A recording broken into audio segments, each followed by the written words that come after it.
Hey, that's it, Sirivai. Haku da kange. Aku tu susu. Haku haku. Akuti, yutu umakuna.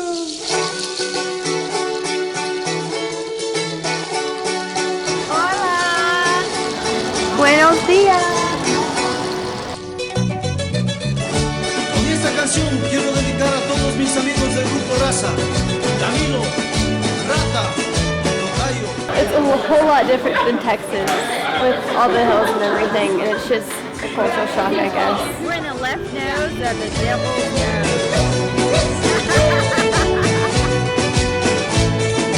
Sinadata, ay como bota carapani. Tu kuisa ni kaisumo peluti cantante. Asun tangich, waprakunda. En especial a mi compañero del alma.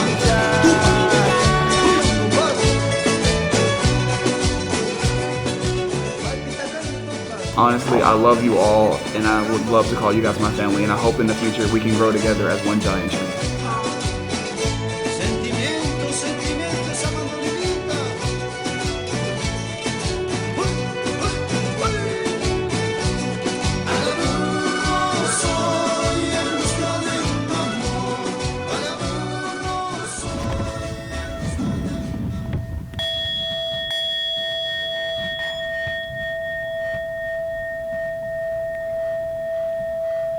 A labyrinth is an ancient spiritual archetype. It's not to be confused with a maze. Maze is designed as a puzzle. It's really an enigma. Its purpose is to trick and puzzle the user.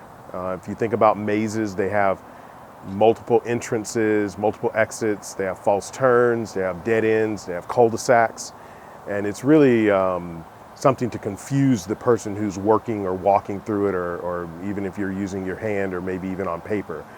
Whereas a labyrinth has a singular focus, and that is for spiritual reflection, meditation, and contemplation. My interpretation of a labyrinth is more cultural than anything else. It's a way to release your stress. Whenever you walk into the labyrinth, that's the time when you reflect. Whenever you get to the center, you're supposed to absorb, and just whenever you walk out, you release.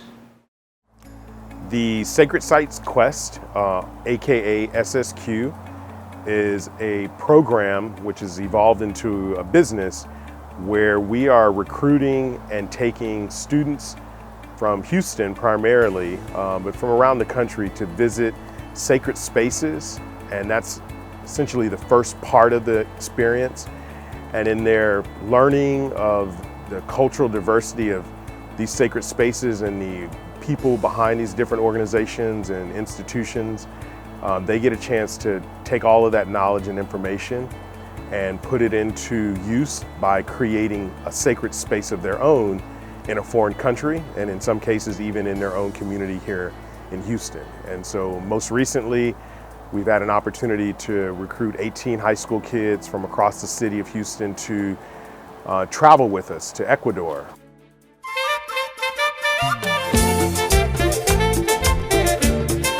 We had an opportunity to take the SSQ students to a public school and work with 60 young people, ages 13 through 15, and absolutely marvelous. The students were so excited about the activities, and we were really excited just to be able to bring STEM into the classroom and add the art, so STEAM actually, and absolutely fabulous. I'm very excited to be here. Estoy muy contenta de estar acá.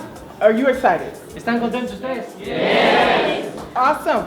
We have traveled. I am from Houston, Texas, and we have come as a group to be able to share this activity with you. So I'm muy excited to be here. So it's very, very interesting and very important for the students from Houston to be able to interact directly with them. And I can see that at the very beginning it was a little bit of a tense, especially because of the language barrier. And we introduced the first activity, which was to build a rig. We've done this activity in the UK before. And by building a rig together, they were kind of breaking barriers. And I saw a lot of the students from Ecuador starting to speak a lot more English. It was very interesting. And I also saw the students from Houston speak a lot more Spanish. Even though there was a language barrier for some of them, they were able to kind of work together because everybody knew what the instructions were, and they were able to work together in a team in spite of the language barrier. I liked how the people teach us, because they explain us very well and they don't confuse us.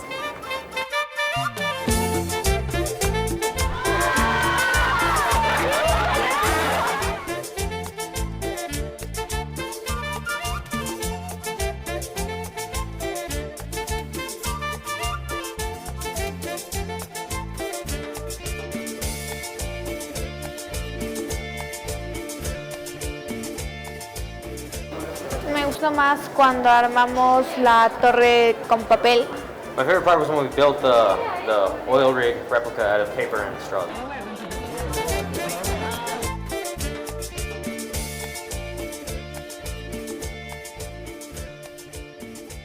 We had to build like a form of oil rig. Like it had to have like certain sections into it, and it had to be able to hold like 3 bags of rice. And like it had like have a cup on it, and like they poured rice into it. So that was like the weight test.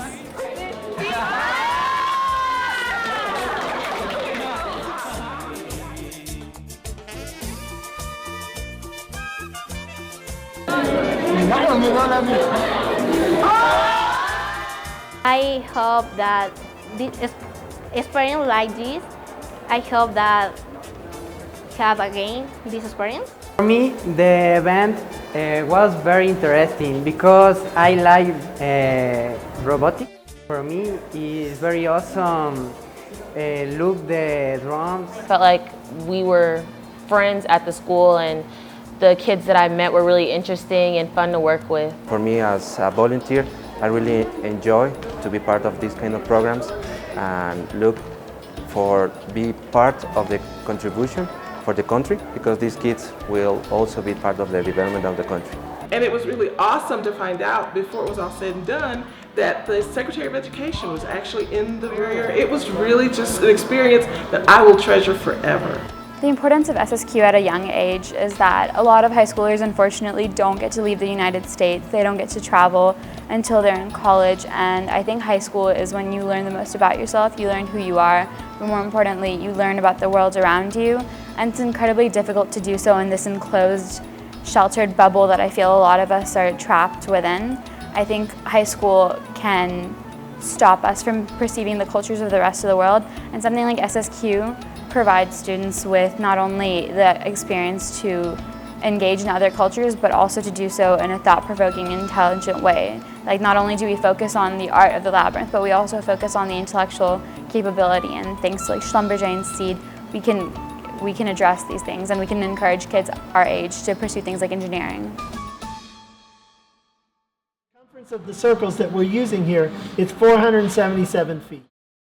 And we selected 4 or 5 kids that were kind of high school math whizzes. They were good at geometry, they were good at mathematics and angles and rays and those sorts of things. And they worked with us on translating what it was going to take in terms of materials and supplies and space to put that pattern down on the ground. In fact, now we need 32. Well, 32 people for these rays. When in fact, and again, I could be wrong here, but wouldn't having 32 people cause some of these rays to overlap? We were trying to figure out, as the design team met the night before we went out to the cloud forest, we were trying to figure out what it was going to take for the group to put the design down. We had lots of strings. There were 16 rays that came from the center of the labyrinth, and we were talking about we were going to need 32 people to manage each end of these strings to make it work. And then there was a pause for a moment, and one of the questers, Harold Owens, said, "Well, wait a minute, guys. He said, it's only going to take 16, because we're really talking about 8 rays all the way through." And so all of a sudden, the kids were telling us how it was that we were going to have to build this labyrinth. And that was a great moment, because I knew not only were they really bright and helpful, but they also became a real part of the build itself. Watching the students build a labyrinth was everything. Watching the teamwork, the planning that went into it, The students taking initiative to create assembly lines and their chain gang to kind of get 15,000 river rocks into the right place was profound.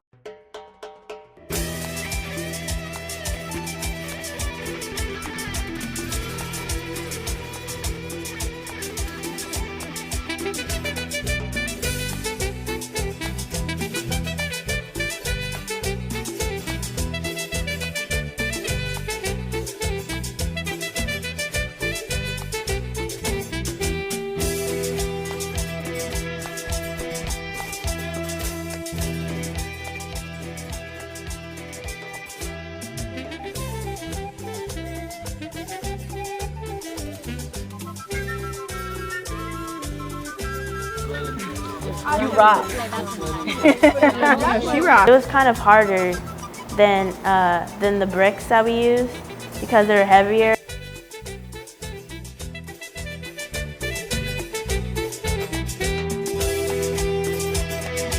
The labyrinth building went smoother than I thought it would be. I kind of thought it'd be hectic, but we got it done quickly. We knocked it out. It could have been knocked out in one day, but you know, the rain and the weather and everything got in the way, but it was crazy teamwork. It was just passing the rocks and it was done before we knew it, and we're walking it and we're out of there. But there's two objectives. One is to help stamp down the path, and two, absorb from what you need out of this experience. The outcome was just really like satisfying that we were able to build something that so many people are gonna be able to see, and you know, just recognize that we were able to strongly put something together like that. It was actually quite impressive how we did it in like less than 5 hours, but it looked so beautiful. It looked like it had been there for more than 10 years. It looked like it meant to exist there. I would say my favorite part of the trip was being able to build and share the sacred archetype of the labyrinth. And especially in an area that's so biologically diverse, it was like the perfect pinnacle or culmination of spirituality and Pachamama coming together. It was amazing. It changed my life forever in the way I look at life and the way I view life and my perspective on life. And I didn't expect this, but for me to bow down and show my respect to the outside world, just a rock that's shaped like a heart, but to me it was a energy portal, and to bow down my respect essentially to the universe and paying gratitude for this experience and for me being on this earth and for me to fulfill my purpose was transforming.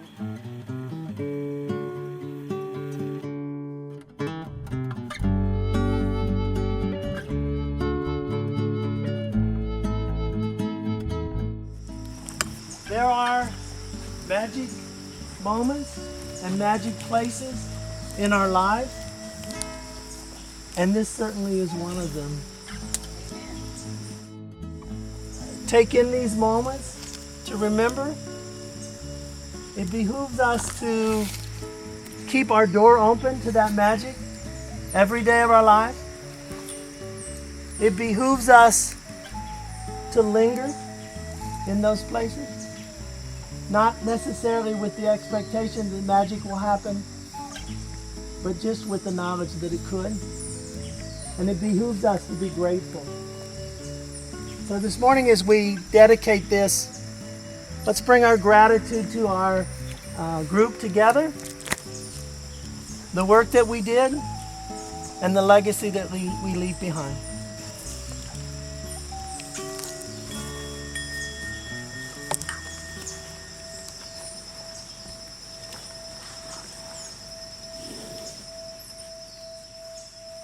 We're constantly looking for students who are open-minded and willing to and ready to receive the kind of insight and experience that SSQ has to offer. What I have learned about the Ecuadorian culture is that it's very open to people who are willing to learn about it. Well, SSQ is important for a number of reasons, chief among them being to get out of your comfort zone, explore the world, and broaden your horizons.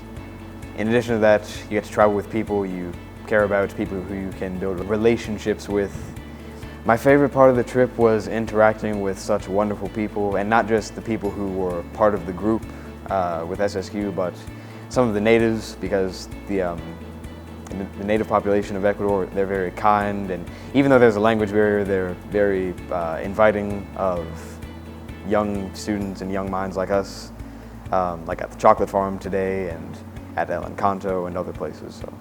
We went to 3 different portions out of the 4, so every part was very different. I mean, there was the rainforest, Quito, being in the city, just very city life, the cars honking their horns, lots of traffic, lots of people. But once we got into the highlands, it was just mountains and trees and all these different animals and bugs, and it was just gorgeous. My favorite experience would have to be the waterfall in Los Bencos. It was amazing how the nature of the cloud forest ecosystem was able to create such a beautiful scenery.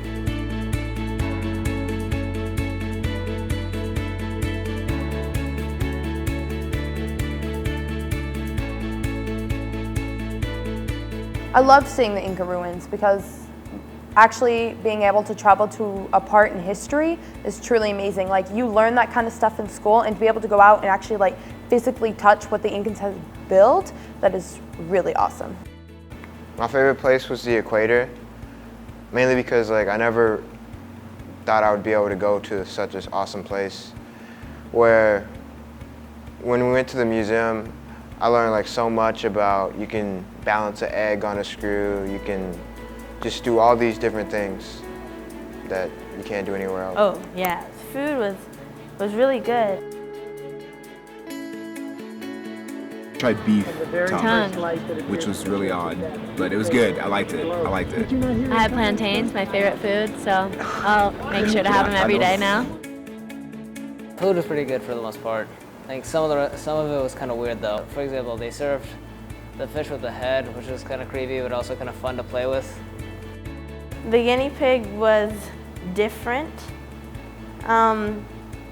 I kind of was scared to eat it, and I kind of ended up liking it, but I was kind of grossed out at the thought of eating a household pet. I didn't really feel like the youngest person, actually. I was kind of brought in, and I felt comfortable around the other SSQers. I was very, very nervous coming in because not only was I new to the program, but I was new to Texas and the United States. So it was very, very nerve-wracking for me to come in with all these new people. But very, very quickly did everybody become family. Okay, what I liked the most out of SSQ, probably most likely it is, just being able to feel what it's like, to know what it's like to live with all these amazing people, and to think that I would be in Ecuador, in a place that I never even dreamed of or even thought about even going ever in my life. So that probably hit the closest to home, and I'm so proud to call these people family to me. Sharing with y'all has been so wonderful and so unexpected. And I'm just really grateful. I've been stretched, and y'all have really helped me.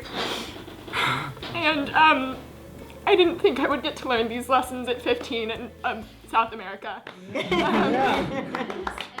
I think we should all take a moment. We should thank Reginald, we should thank Rhonda, we should thank all the chaperones. Thank Schlumberger for letting this amazing experience happen. You guys are changing our lives significantly. It's just something we really appreciate. We love you guys. You all mean so much to us. Thank you for this experience.